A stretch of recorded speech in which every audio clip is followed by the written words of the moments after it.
जी, तो course coordinator के लिए एक जो बड़ा अहम काम है, वो कोर्स की एलोकेशन का है और कोर्स को ऐड करना कि कौन-कौन से कोर्सेज़ जो हैं वो पढ़ाए जा रहे हैं। इसके लिए हमें जो लॉगिन करना पड़ेगा वो सिस्टम एडमिन का लॉगिन करना पड़ेगा, क्योंकि इसके अंदर 3 तरह के लॉगिन हैं। एक एडमिन का लॉगिन है जिसको हम सिस्टम एडमिन भी कहते हैं, एक टीचर का लॉगिन है और एक स्टूडेंट का लॉगिन है। तो जितने भी डिपार्टमेंट के कोऑर्डिनेटर है या टाइम टेबल इंचार्ज है, जाहिर सी बात है उनका ये काम है कि वो कोर्स की एलोकेशन जो है वो करते हैं। अब जो जो कोर्स जो पढ़ा रहा है वो कोर्स इस सिस्टम के अंदर भी हमने एंटर करना है। तो इसके लिए हमें ये जब लॉगिन करेंगे तो यहाँ हमें एक नया पैनल नजर आएगा, वो है सिस्टम एडमिनिस्ट्रेशन का। ये जो पैनल है ये हमें किसी और लॉगिन के अंदर नजर नहीं आएगा। तो हम इसके ऊपर क्लिक करते हैं। यहाँ से हमने जाना है कोर्सेज के अंदर।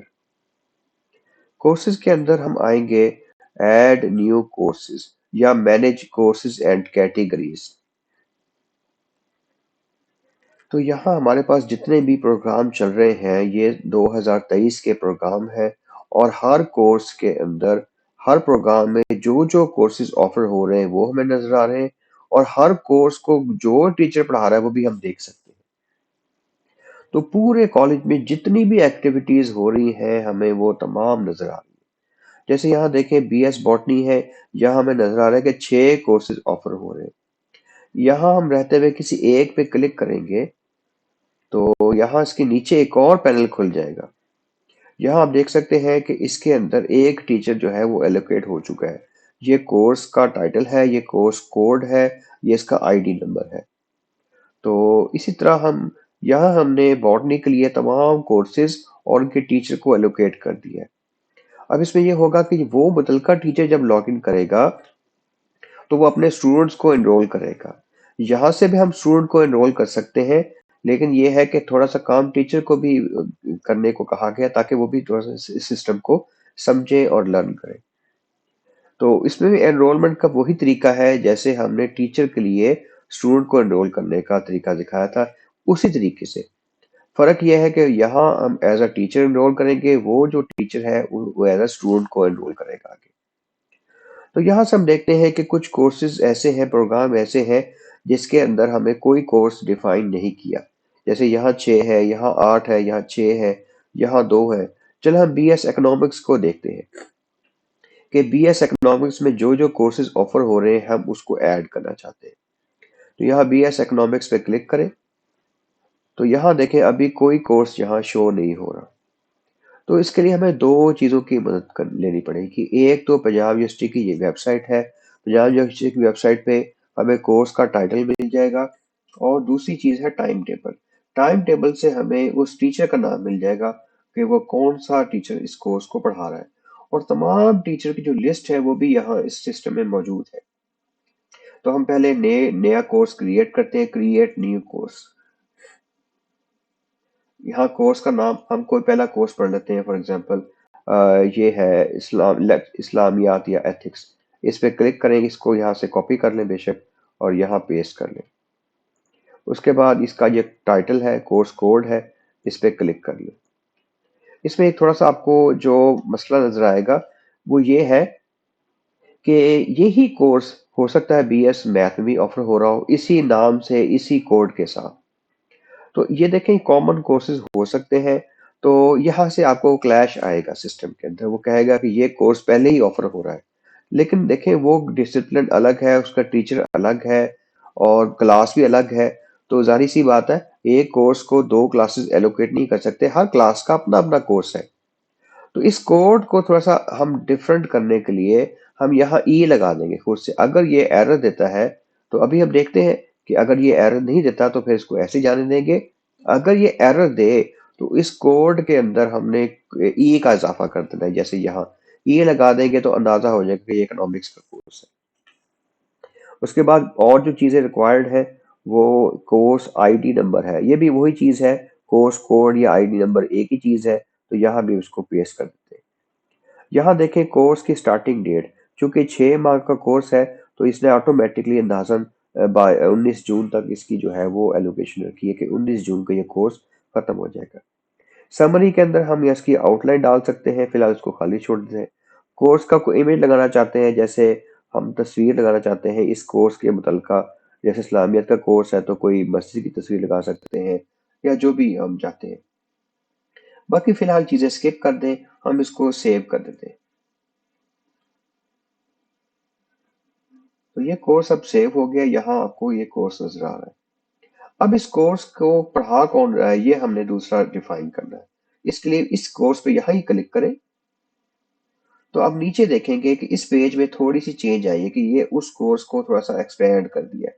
यहाँ से कैटेगरी या डिसिप्लिन, या डिसिप्लिन से यहाँ कोर्सेज, कोर्सेज से यहाँ उनके यूजर्स। अब पहले हमने टीचर को एलोकेट करना है कि इसको पढ़ा कौन रहा है। तो यहाँ एनरोल यूजर में जाएंगे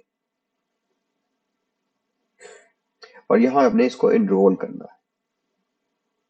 अब ये इस कोर्स को पढ़ा कौन रहा है, इसके लिए हमें टाइम टेबल की जरूरत पड़ेगी। तो हम टाइम टेबल ओपन कर लेते हैं और यहाँ से देखते हैं कि ये कुछ कोर्स है इस्लामियात का, इसको कौन पढ़ा रहा है।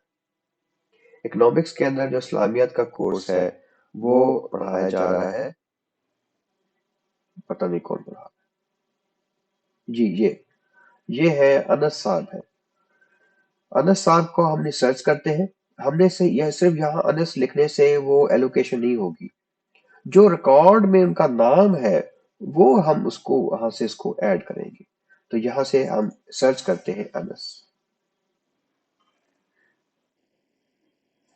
अब ये देखें कि ऐसा भी हो जाता है कि कोई टीचर फॉर एग्जांपल परमानेंट नहीं है, तो वो कोर्स जो है वो विजिटिंग पढ़ा रहा है, तो विजिटिंग का भी रिकॉर्ड एंटर करना जरूरी है। तो अब ये टीचर का रिकॉर्ड नहीं मिला अनस का, तो ये कोई स्टूडेंट नजर आ रहा है। इसकी निशानी क्या है, अगर वो टीचर होता तो यहाँ उसके नाम के शुरू में टीचर आना था। ये चूंकि किसी स्टूडेंट का नाम है वो ऐड हो गया है, तो ये हम ऐड नहीं करते हैं। चले हम कोई और कोर्स ऐड करते हैं। ये दिखाने का मकसद ये है कि जब आप ये कोर्सेज ऐड कर रहे होंगे तो अगर आपको टीचर ना मिले तो तब आपने क्या करना है। उसके लिए वो टीचर वो का लॉगिन जब तक नहीं होगा वो टीचर यहाँ शो नहीं होगा। तो उसके लिए आप फिर रिपोर्ट करें कि ये टीचर नया है या ये टीचर जो है विजिटिंग पे है, तो इसका नाम रिकॉर्ड में मौजूद नहीं है, तो उसको हम फिर एंटर कर लेंगे। चलिए इसको यहाँ स्किप कर देते हैं। अब हम आते हैं वापस इसी कोर्स की एलोकेशन के ऊपर। तो इस यहाँ एक कोर्स था, वापस आए डैशबोर्ड पे, site administration, courses, manage courses और बीएस इकोनॉमिक्स आ गई। तो ये इस्लामियत के टीचर भी ऐड नहीं हो सके, कोई और ऐड करके देखते हैं। चलिए ये कंप्यूटर का देख लेते हैं। ये कंप्यूटर का कोर्स है, इसको कॉपी कर ले और हम ऐड न्यू कोर्स या क्रिएट न्यू कोर्स करते हैं। यहाँ कोर्स का जो नाम है वो से पेस्ट कर दिया। कोर्स का कोड क्या है, ये कोर्स का कोड कॉपी कर ले। उसके बाद ये आईडी नंबर है ये ऐड कर दें और इसका डेट जो है वो ठीक है, तकरीबन 6 माह का कोर्स है। और उसके बाद इसको सेव करें। अब इस कोर्स पे क्लिक करें, यहाँ से नीचे देखेंगे आपको चेंज नजर आएगी। यहाँ अब एनरोल यूजर पे चले जाए, एनरोल यूजर पे क्लिक करें और यहाँ से सर्च करें। अब पढ़ा कौन रहा है ये हमें टाइम टेबल से मिलेगा। टाइम टेबल में देखते हैं कि ये उस्मान साहब पढ़ा रहे हैं, इसको सर्च कर लेते हैं। तो ये देखें ये टीचर के नाम से ये उस्मान अकरम आ गया है, तो इस पे आप क्लिक कर दें। और अगर हम उस्मान सिर्फ अकेला सर्च करेंगे तो उसमें काफी सारे स्टूडेंट भी नजर आ रहे होंगे, लेकिन इनमें से एक वो जो है मुतलका जो पढ़ा रहे होंगे वो ही हमने एलोकेट कर दिया। उसके बाद यहाँ इनका रोल क्या है एज अ टीचर, इसको एनरोल कर दें। अब ये जब टीचर होंगे, ये टीचर जब लॉगिन करेंगे तो ये ही कोर्स उनको एलोकेट होगा। उसके बाद वो इस कोर्स के अंदर अपने अपने स्टूडेंट को एनरोल करेंगे, उनकी ग्रेडिंग करेंगे, उनकी असाइनमेंट लेंगे, जो भी आपको काम पिछली वीडियो में दिखाए हैं वो यहाँ से वो करना शुरू कर देंगे। तो इसी तरह आपने तमाम जो कोर्सेज हैं वो ऐड करते जाने हैं। आगे चलें, साइट एडमिनिस्ट्रेशन में जाएं दोबारा और कोर्सेज में जाएं, मैनेज कोर्सेज में जाएं और इकोनॉमिक्स में जाएं। अब ये काम किसका है? ये तमाम डिपार्टमेंट के जो एचओडी हैं उन्होंने अपने अपने कोर्सेज यहाँ ऐड करते जाने हैं और उनके मुतलका टीचर को ऐड करते जाना है। इस तरह हमारे पास ये रिकॉर्ड मुकम्मल हो जाएगा। कुछ कोर्सेज का हमने कर लिया है, लेकिन ये सिर्फ आपकी मिसाल समझाने के लिए कुछ चीजें हमने छोड़ी हुई हैं ताकि खुद इसको परफॉर्म करेंगे तो आपको ये आइडिया हो जाएगा।